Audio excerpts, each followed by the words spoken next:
¿Y si una de las verdades más inquietantes de nuestra existencia no estuviera en la política, ni en la economía, ni en la tecnología, sino en algo mucho más cotidiano? ¿La vida social misma? Durante siglos nos han repetido que relacionarnos es la cura contra la soledad, la base de toda comunidad, la esencia de lo humano. Pero hubo un filósofo que se atrevió a lanzar una idea peligrosa, que para algunas personas, la vida social no es liberación, sino tormento. Arthur Schopenhauer, llamado el gran pesimista del siglo XIX, descubrió lo que él mismo definía como el secreto oscuro de la sociedad. Observó que mientras la mayoría encuentra alivio en las multitudes, en los rituales, en las sonrisas educadas, otros perciben lo mismo como violencia psicológica silenciosa. Donde unos ven conexión, ellos sienten asfixia. Schopenhauer veía lo que los demás preferían ignorar. Que el ser humano está movido por una voluntad insaciable, un impulso ciego que convierte cada relación en un campo de batalla disfrazado. Bajo la máscara de cortesía se esconde un mercado de deseos, ambiciones y competencia encubierta. Y para quien logra ver este trasfondo, la vida social se vuelve insoportable. No porque sea débil, sino porque no puede dejar de ver lo que otros eligen callar. 2 siglos después, este tormento solo se ha intensificado.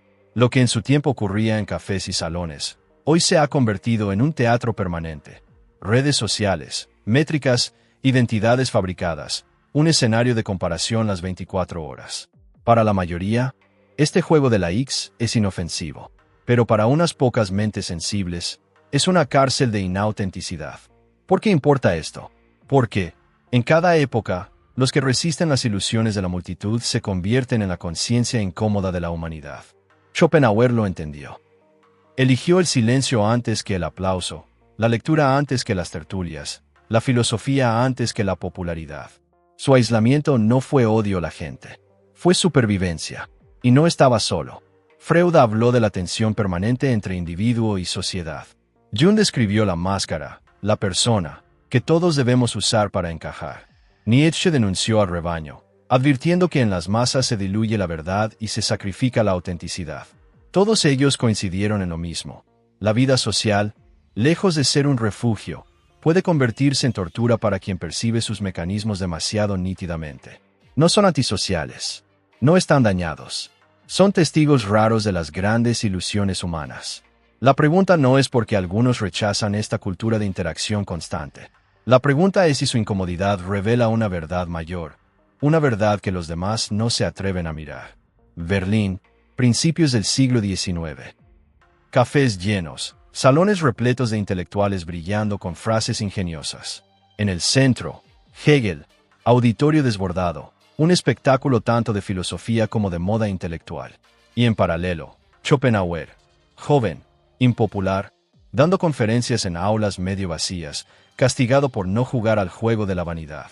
Lo que para otros fue fracaso, para él era prueba. No buscaba agradar a las masas, sino desnudar el mecanismo que las movía. Vio en la fama académica lo mismo que en la vida social común, la victoria de la conformidad sobre el pensamiento auténtico. Imagina por un momento lo que significaba vivir en aquel Berlín del siglo XIX. Caminar por salones donde cada sonrisa escondía ambición, donde cada cumplido era un cálculo, donde cada palabra era moneda. A primera vista, todo parecía refinado. Pero para Schopenhauer, era un escenario de vanidad y teatro. Exactamente lo que también veía en la vida diaria. Bajo la cortesía, una lucha interminable por el reconocimiento, una violencia silenciosa disfrazada de amabilidad. La historia conserva una anécdota brutal. En una reunión le preguntaron por qué despreciaba tanto la vida social, por qué se negaba a mezclarse como los demás. Su respuesta fue tan irónica como reveladora. Comparó a los seres humanos con puercoespines en invierno. Si se acercan demasiado, se hieren con sus púas. Si se alejan demasiado, mueren de frío. Para él, la vida social era exactamente ese baile trágico, inevitable para sobrevivir, pero doloroso para quienes sienten demasiado. Lo que a sus contemporáneos les parecía arrogancia, en realidad era el precio de ver con demasiada claridad. Mientras otros celebraban la energía de las multitudes, él la soportaba como tormento. Descubrió una paradoja inquietante. La sociedad premia a quienes sostienen sus ilusiones, pero castiga a quienes las desenmascaran. Su soledad, ridiculizada por muchos, no era debilidad, Era consecuencia de ver lo que otros no podían permitirse ver. Y aquí está la clave. No hablamos de una simple preferencia personal, sino de una tensión eterna. El individuo que ve a través de las máscaras contra el colectivo que depende de ellas para sobrevivir. Schopenhauer decía que el tormento social nace de la voluntad, esa fuerza ciega que convierte incluso la amistad en competencia. En su época, eso se veía en salones y rivalidades académicas. Si hubiera vivido la nuestra, habría visto su advertencia multiplicada 1000 veces. Lo que antes se limitaba a tertulias y periódicos hoy se ha convertido en un escenario global iluminado por la luz azul de los smartphones. Hoy la vida social es una exhibición permanente. Cada gesto puede ser grabado, cada interacción publicada, cada opinión convertida en likes, comentarios y compartidos. Lo que en el siglo XIX eran cortesías y vanidad en los salones, hoy inunda los feeds y las timelines. Y mientras la mayoría lo disfruta como entretenimiento, para algunos es una jaula.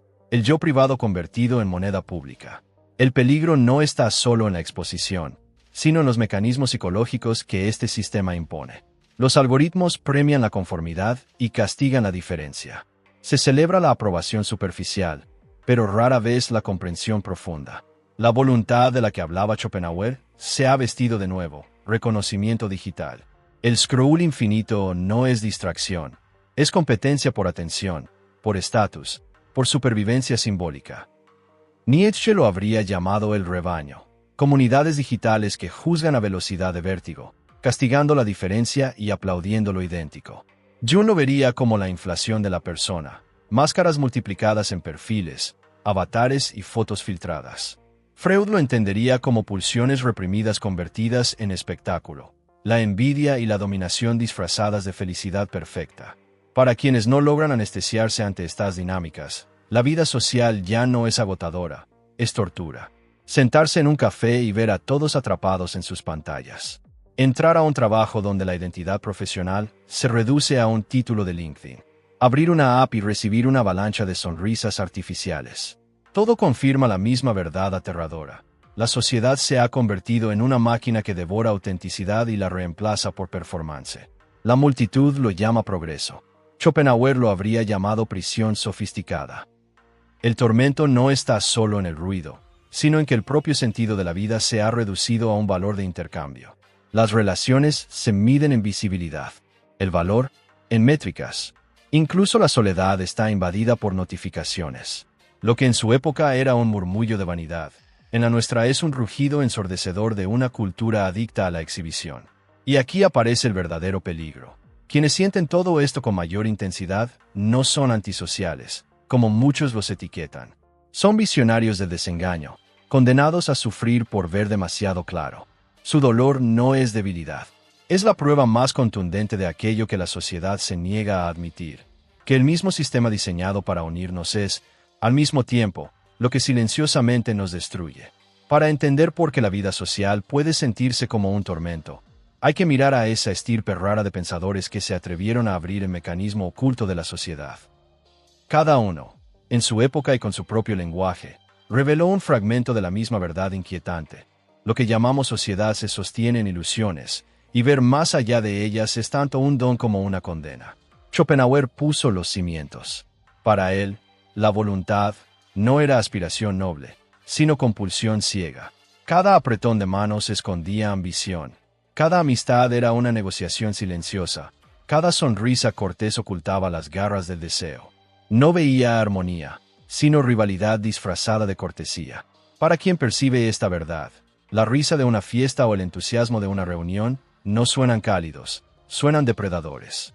Lo que el mundo llamó pesimismo, en él era honestidad radical, la valentía de mostrar que el escenario de la vida social está amañado contra la autenticidad. Freud llevó esta observación al interior de la psique.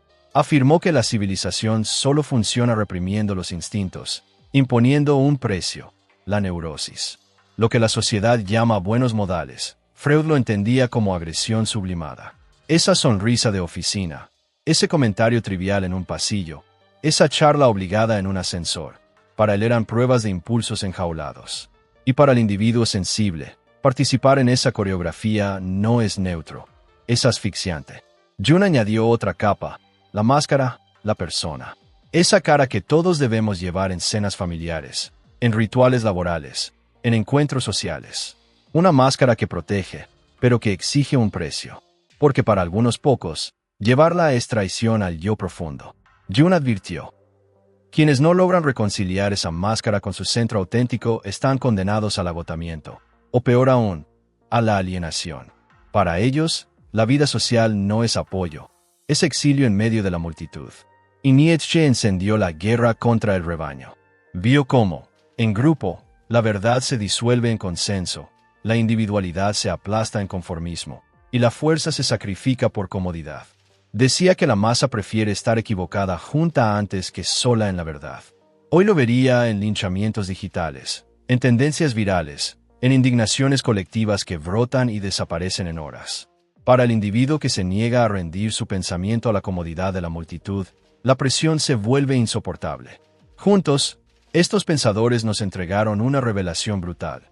La vida social, tan celebrada como refugio, suele operar como escenario, represión y conformidad. La mayoría lo acepta sin problema. Pero las mentes raras, las que no saben apagar su percepción, viven cada interacción como un campo minado. No porque odien a la humanidad, sino porque exigen una humanidad más verdadera que la sociedad actual ofrece. Schopenhauer insinuó que solo una fracción mínima de la humanidad siente de verdad el peso de lo social. Después, otros pensadores intuyeron lo mismo, que existen tipos psicológicos para los cuales la sociedad no es comunidad, sino cautiverio. Y aquí nacen los arquetipos. Figuras que encarnan distintas formas de vivir la tortura de lo colectivo. Uno, el rompemáscaras. No soporta la falsedad.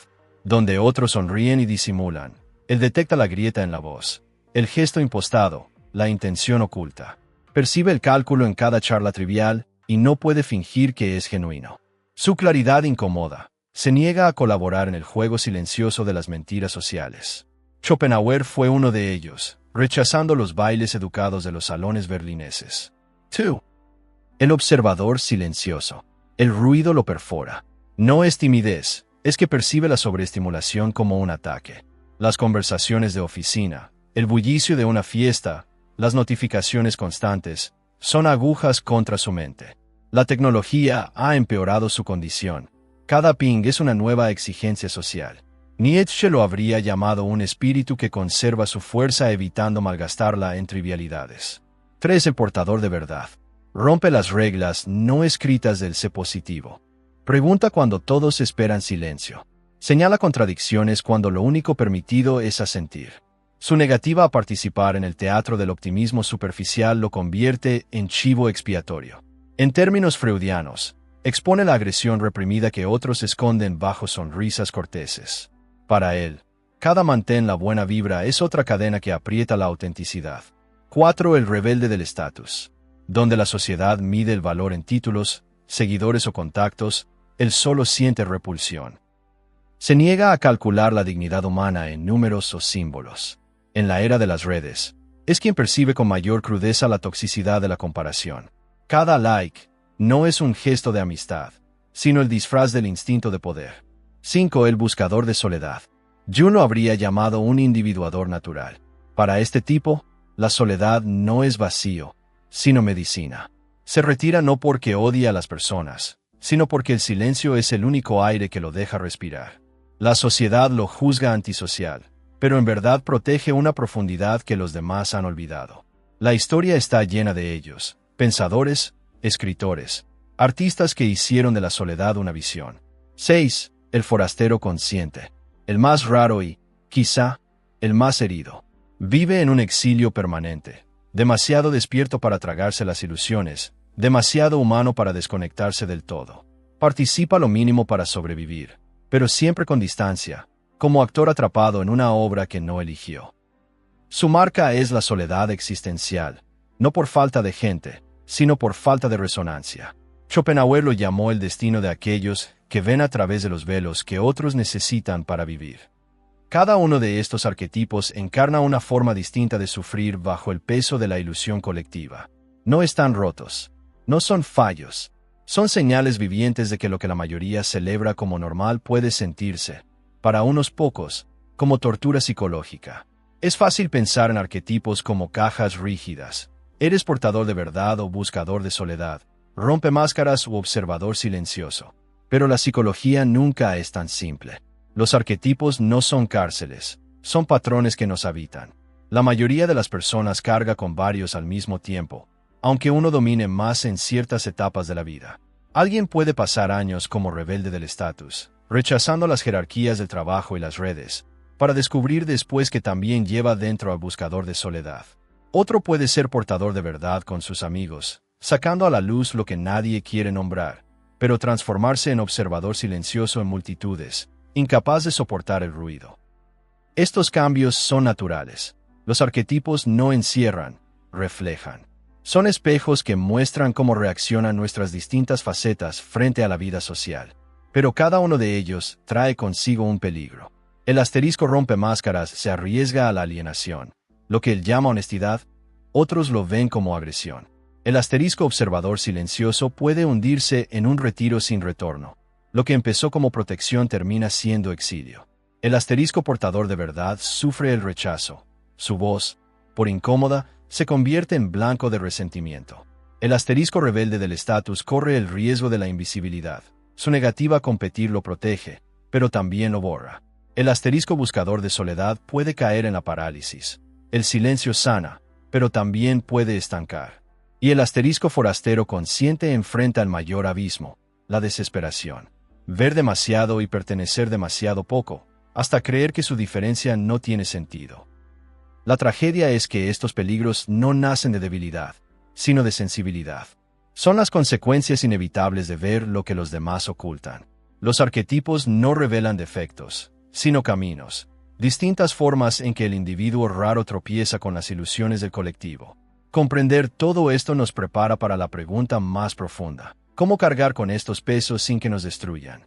¿Cómo transformar el tormento en fuerza, la soledad en visión, el exilio en sentido? La respuesta no está en negar los peligros, sino en aprender a integrarlos. Aquí comienza el camino hacia la catarsis. Schopenhauer advirtió que ver demasiado claro es sufrir.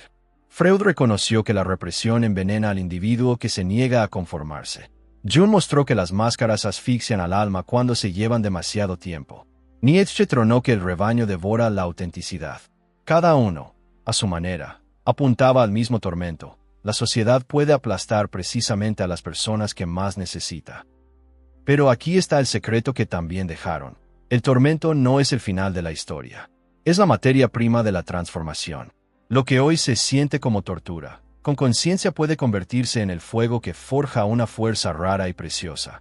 Jung llamó a esto individuación, convertir la herida en sabiduría, el exilio en camino. En vez de dejar que la máscara te destruya, aprendes a llevarla ligera, a quitarla cuando lo necesites, recordando que nunca es tu esencia.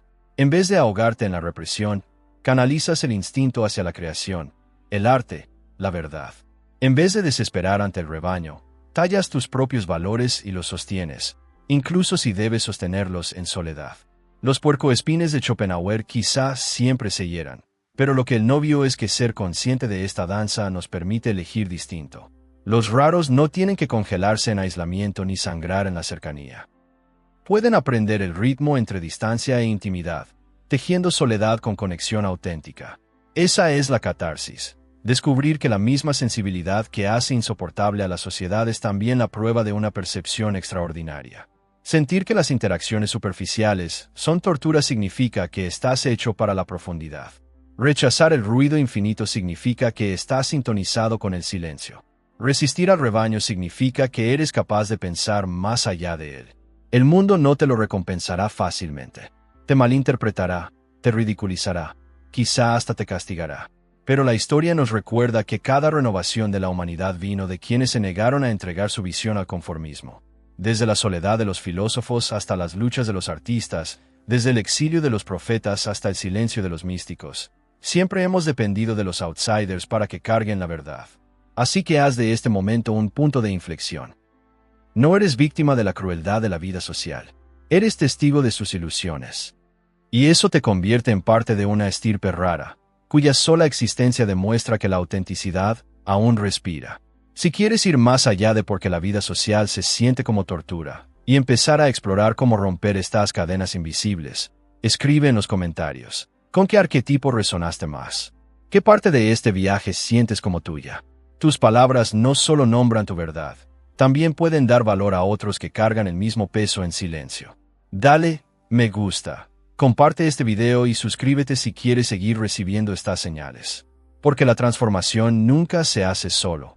Necesitamos espejos que nos recuerden quiénes somos. Mantén despierto. Mantén raro.